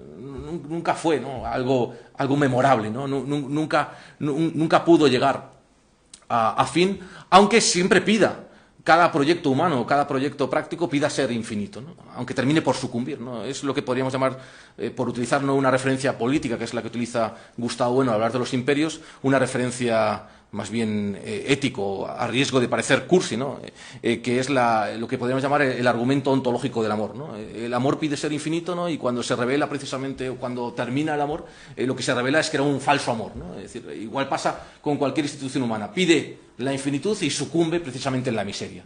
Esto que Bueno utiliza para hablar de España y de los imperios, de un modo más periférico, ¿no?, un modo más clandestino, Derrida lo utiliza para hablar de lo infinitamente finito, es decir, de la vida humana como ese proyecto histórico que termina por sucumbir sin que ese anhelo o ese proyecto que ha fracasado sea absolutamente inútil o inane. Eso nos llevaría, por tanto, a entender, y este es un concepto, quizás el concepto más complicado, y voy terminando tanto de Derrida como de Gustavo Bueno, cómo si lo real en este sentido absoluto se define como inasible, se define como doblez, se define como sérpigo, se define como chapuza, se define como suciedad, se define como lo equívoco, cómo se articula o qué relación tiene eso con el mundo del mientras tanto, ¿no?, del cada día, donde realmente nos comunicamos, nos entendemos. El lenguaje, no obstante su equivocidad, sirve, ¿no?, para transferir o para conferir sentido y para instituir sentidos. ¿Cómo es posible, ¿no? Bueno utiliza el siguiente mecanismo, ¿no?, casi de ingeniería conceptual. La materia trascendental no es algo externo, ¿no?, sustancial respecto al mundo, sino que está continuamente impregnando el mundo, ¿no?, filtrándose en él, hasta el punto de que incluso lo positivo, es decir, lo concreto, es un resultado colateral de esta marea, ¿no?, de esta oleada de lo absolutamente indeterminable. En Derrida, sobre todo en Glas, en Toque de Ánimas, o como queramos traducirlo, en Glas, Derrida utiliza otro mecanismo, ¿no?, otro artilugio de ingeniería conceptual, a saber, la idea de estructura. Aunque lo que existe, lo que se da, lo que debe darse, es, por ejemplo, el don, es decir, el regalo, ¿no?, la donación, en el mundo en el que nos encontramos, nos topamos con el sucedáneo y con la perversión del don, que es el intercambio. Aunque lo esencial es la hospitalidad incondicional, lo que nos topamos en el mundo es con la hospitalidad condicionada por los marcos jurídicos de un Estado. Aunque aquello con lo que nos topamos en el mundo es con la soberanía está atada a la libertad. Aunque aquello con lo que nos topamos en el mundo es con estabilizaciones o con esencias, lo determinante es precisamente lo inesencial. ¿Cómo están vinculados, ¿no?, el don con el intercambio, la soberanía con la libertad, el principio de ruina y, por tanto, lo imposible con lo posible, o en términos del materialismo filosófico, la materia trascendental con la materia, ¿no?, que forma parte del mundo, ¿no?, del universo mundo? Esta idea es la idea central de la pseudoodicea. ¿Cómo conectar aquello que sin ser real es la primera experiencia que tenemos y aquello que, siendo real, no forma parte de nuestra experiencia inmediata? ¿Cómo conectar? Termino por utilizar rápidamente las expresiones. Lo imposible con lo posible, lo matérico trascendental con lo mundano, o el principio de ruina con lo que he llamado estabilización contingente. Y este es el juego de una ontología y el juego de una filosofía que va más allá precisamente de la ontología, en el sentido, repito, de que tanto una como otra clausura, es decir, desborda, mejor dicho, o acaba con la clausura ontológica o con la clausura gnoseológica. Claro, esto nos llevaría a entender la vida misma, lo que he llamado ordinariez, afectada por una no transparencia, por un elemento, ¿no?, de no transparencia, de opacidad.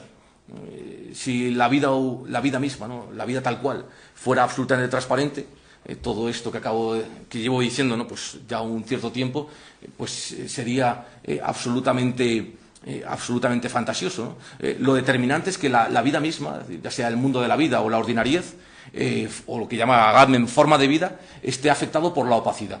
Es decir, está afectada por lo que podríamos llamar un punto ciego, una suerte de escotoma de la gloria, ¿no?, o de ángulo muerto, de algo que no puede ser tematizado.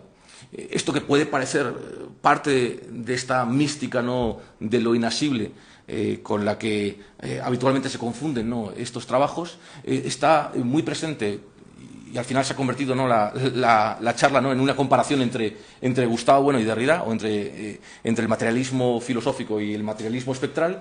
En La fe del ateo, cuando Gustavo Bueno, aunque también lo había comentado en El animal divino, habla de lo sagrado, como parte esencial de la vida inmediata, ¿no? Lo sagrado no es más que aquello de nuestra vida que no es inmediatamente asimilable, que no es inmediatamente amortizable, que no puede ser definido, que no puede ser recorrido, ¿no?, exhaustivamente por una racionalidad olímpica.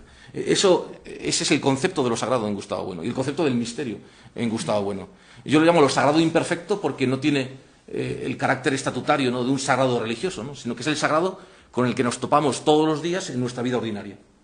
Simplemente aquello que no resulta clarividente, aquello que no resulta transparente. Y podríamos decir que la mayor parte de aquellas cosas que nos ocurren, como quien no quiere la cosa, son siempre estos ángulos muertos. Donde mejor aparece es en Vida secreta, de Pascal Quignard, por citar a este tercer materialista ancestral, cuando habla Pascal Quignard precisamente intentando deletrear la estructura del deseo del punto ciego, de lo oblicuo, lo que constituye nuestra experiencia en la ordinariedad, es decir, en lo ordinario, ¿no?, en la prosa del mundo, es este punto ciego, este escotoma, lo que he llamado el escotoma de la gloria. Así que nos queda, y termino con la parte ética, ¿no?, de esta primera presentación de las sesiones del miércoles y del viernes, lo que nos queda es, desde el punto de vista ontológico, entender la ontología más allá de la ontología, lo llamemos paraontología en términos de Giorgio Agamben, o hablemos de una ontología como la del materialismo filosófico de Gustavo Bueno, en la que realmente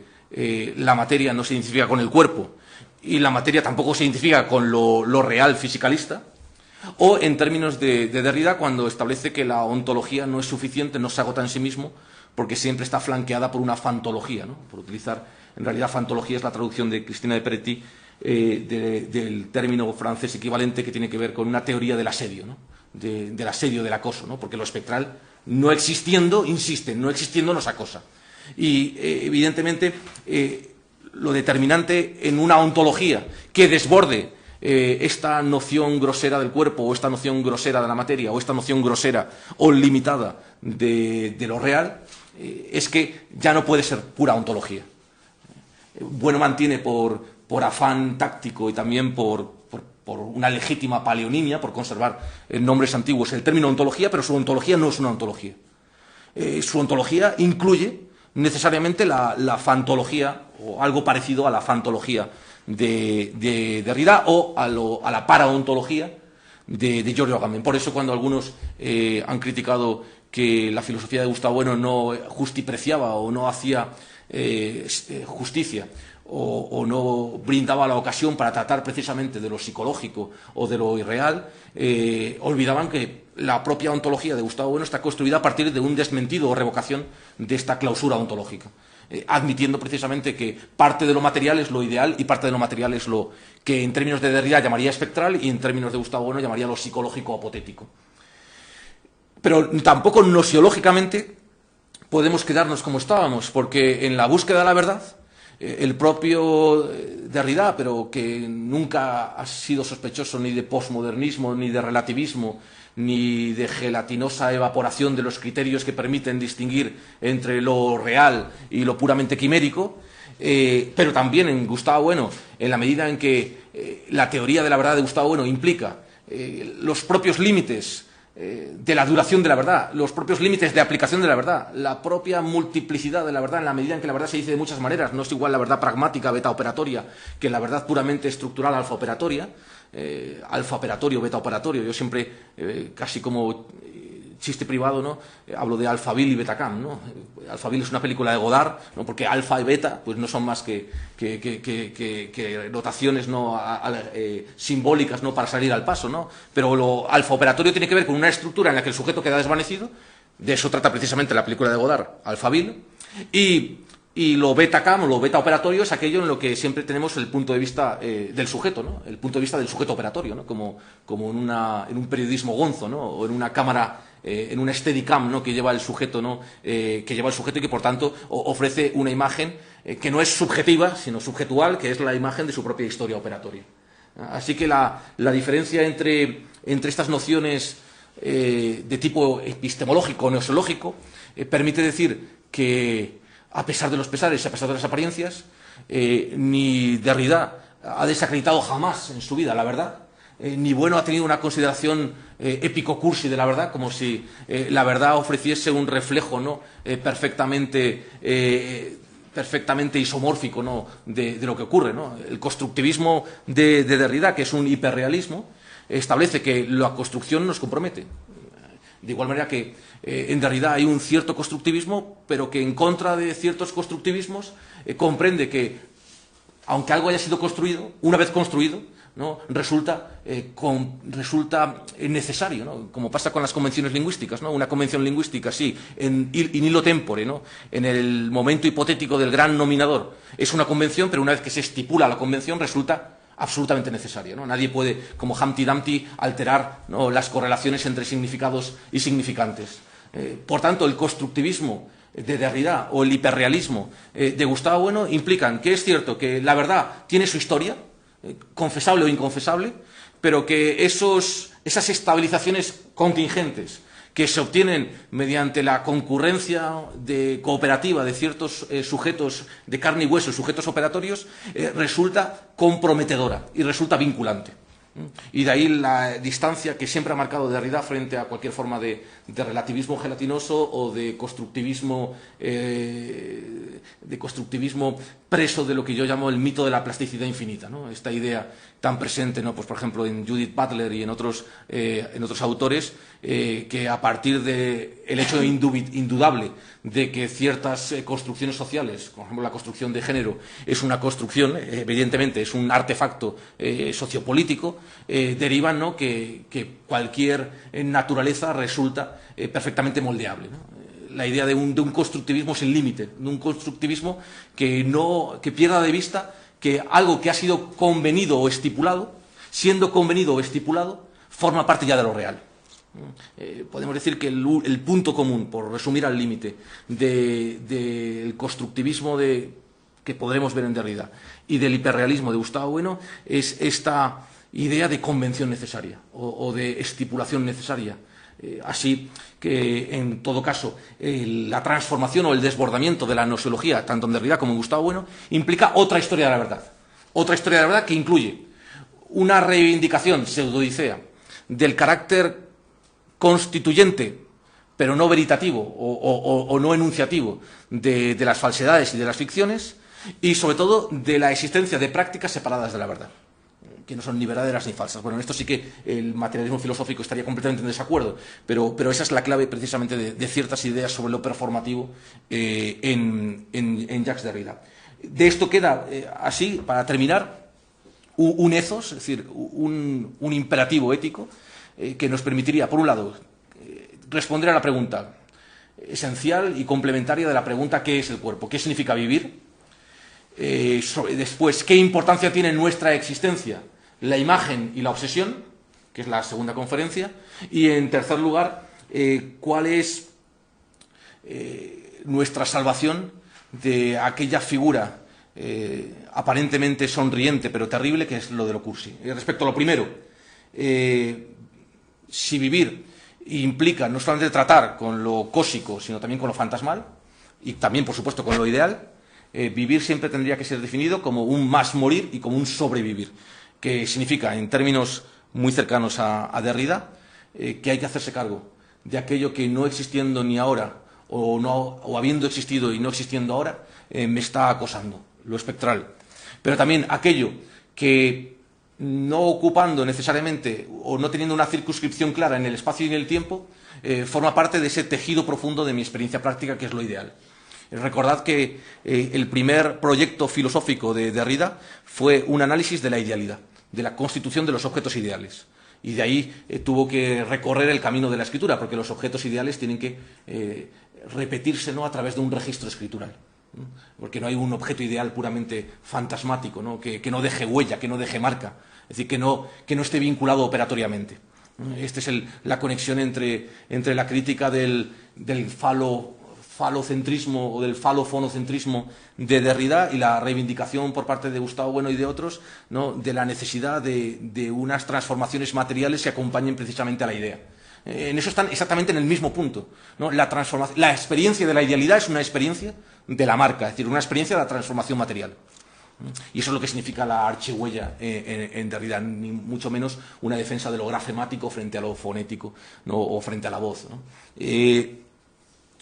En segunda línea, ¿no? Dentro de esta ética del más morir, sobrevivir, si todo aquello que se entiende por vivir y por estar u ocupar un lugar en el mundo, es decir, por el ethos, por estar, por un ser y estar en el mundo, tiene que ver con lo real, en el sentido fisicalista, con lo real en el sentido ideal y con lo real en el sentido irreal, es decir, lo espectral, habría, por decirlo de alguna manera, siguiendo esta primera intuición de que el alma está fuera, no está dentro, o está fuera y dentro a la vez, concepto de extimidad o de lo entrañable, podríamos decir que hay una especie de a priori obscenográfico, ¿no? En vez de escenografía, obscenografía. Es decir, la necesidad de una cierta exteriorización interior. Es decir, no se puede hacer nada, nadie puede desear nada, si no está envuelto precisamente por esta atmósfera, este ámbito de lo apotético. En términos de Aristóteles, no hay deseo sin imagen. Pues no hay deseo constituyente del sujeto, si no hay, o si el sujeto no está subsumido en un espacio que por un lado es su escenario exterior y por otra parte es lo más interior o entrañable. Esto explica que toda ontología que prospere requiere de una fantología, que toda ontología que pretenda entender realmente el funcionamiento o la disfunción de lo real requiere precisamente de este rodeo, ya no especulativo, sino este rodeo deseante por lo espectral. Así que no podemos zafarnos, ¿no?, de la psicología. La psicología no es perro muerto, o el psiquismo no es perro muerto. El psiquismo puede ocasionalmente ser incrustado en una estructura, pero forma parte precisamente del espacio práctico. Este espacio práctico, que, repito, Gustavo Bueno llama espacio práctico apotético, o que aparece muy claramente en el proyecto de los pasajes de Walter Benjamin, ¿no? Cuando Benjamin establece que nuestra experiencia del presente, del pasado y del futuro está solapada, ¿no?, en nuestra experiencia de los fósiles, de las ruinas, de los fetiches, ¿no? Y que, por tanto, entender al hombre, entender su deseo, es entender, por supuesto, sus plataformas institucionales, pero sobre todo y a la vez entender qué son estas imágenes que nos obsesionan, ¿no? Este es el camino que ha seguido un discípulo, a mi parecer, ¿no? Confeso a medias, ¿no?, de Derrida, que es Georges Didier Huerman, que plantea un materialismo espectral, una teoría de la imagen, sobre todo en el ámbito de la teoría de las artes o de la historia del arte, centrado precisamente a partir de esta fenomenología de la imagen que había sido sugerida por Jacques Derrida en Espectros de Marx. Así que el a priori obscenográfico lo que implica es que vivimos para ver, que hay en cierto modo una pulsión escópica, ¿no?, en nosotros, y que no podemos zafarnos de esa pulsión escópica, porque sin esa pulsión escópica no hay deseo y por tanto tampoco hay cuerpo y tampoco hay vida y tampoco hay orientación ética de ningún sujeto. En último lugar, este ethos exige tener en cuenta lo que podríamos llamar la desgracia de lo real, ¿no? Siempre utilizo ciertas fórmulas para hablar de Aristóteles y de San Agustín, ¿no? Para Aristóteles utilizo la fórmula los dioses no duermen. Es interesante como por contraste, ¿no?, si los dioses no duermen, ¿no?, están caracterizados por una inoperancia y una ausencia feliz de fatigas, a nosotros precisamente lo que nos define es la fatiga, ¿no? Lo que nos define es esta molestia, ¿no?, de la que hablaba San Agustín, ¿no? Y para San Agustín hablo de desgraciados en la molestia, ¿no?, el concepto de molestia como concepto esencial de la psiquiatría especulativa de San Agustín. En este punto, ¿no?, en el que lo que necesitamos es una declaración formal de en qué consiste la ética, en qué consiste ser y estar en el mundo. Por utilizar una fórmula, diría que ser y estar en el mundo es, retomando, ¿no?, este verso de Walcott, pero también el verso de Gottfried Benn, ¿no?, quien ama las estrofas ama también las catástrofes, ¿no? Quien es partidario de las estatuas debe serlo también de los escombros, o el texto o el verso de Walcott, entre lo cursi absoluto, ¿no?, esta mascarada sucedáneo de lo real que termina por entorpecer cualquier realidad efectiva, que es en Walcott, en el verso de Walcott, la oficina de turismo, el turismo como uno de los hitos, ¿no?, del basurama, ¿no?, de la obscenidad universal, entre el paraíso, ¿no?, que a veces parece con el que sueña Agamben y que Derrida nos advierte que el paraíso es imposible y si fuera posible sería indeseable. Y esta sería la clave de la tercera sesión. ¿Por qué el paraíso siendo imposible, aun siendo posible, sería indeseable? ¿Y por qué debemos renunciar tanto al parque temático universal, ¿no?, como al paraíso? ¿Y cuáles son las consecuencias políticas de esa renuncia, ¿no?, del paraíso, ¿no?, en términos de Gustavo Bueno, ¿no?, de la expresión aureolar, ¿no?, de un futuro idílico, ¿no?, o de algo inminente, ¿no?, idílico, ¿no?, que se toma como si estuviera ya realizado, aunque los fundamentos de esa realización se recogen, ¿no?, de una prospección en el futuro, es decir, una especie de retruécano entre pasado y futuro que permite soñar lo ridículo y lo cursi, como si fuera ya experimentado como algo inminente. Entre esos dos extremos, que es, termino, el paraíso y el parque temático o la oficina de turismo, estaría, dice Walcott, ¿no?, Isaías, o el alborozo o el júbilo de Isaías, que consigue arrancarle al desierto, es decir, a la materia trascendental, una rosa, ¿no?, es decir, una estabilización contingente. Por tanto, una comprensión constructivista, hiperrealista, una construcción que no renuncia, ¿no?, al compromiso por la verdad, pero que sin embargo reconoce que esta verdad está afectada por una ruina y sobre todo por un término también muy querido, ¿no?, dentro del materialismo filosófico, que es el término diátesis, ¿no?, constitución, pero que también la diátesis en términos médicos es la predisposición casi estructural a padecer una enfermedad, ¿no?, como una especie de morbilidad a priori. El reconocimiento de todos estos caracteres, ¿no?, de esta realidad no cursi, ¿no?, de esta realidad cruda, sería, y esto ya voy a utilizar el truco retórico de Agamben, el elemento o la sugerencia que podría permitir iniciar algo así como una ética del porvenir. Una ética del porvenir en la que el sujeto, ¿no?, tenga o haga acto de presencia como cuerpo, sin ser totalmente laminado por las estructuras. Y eso es todo.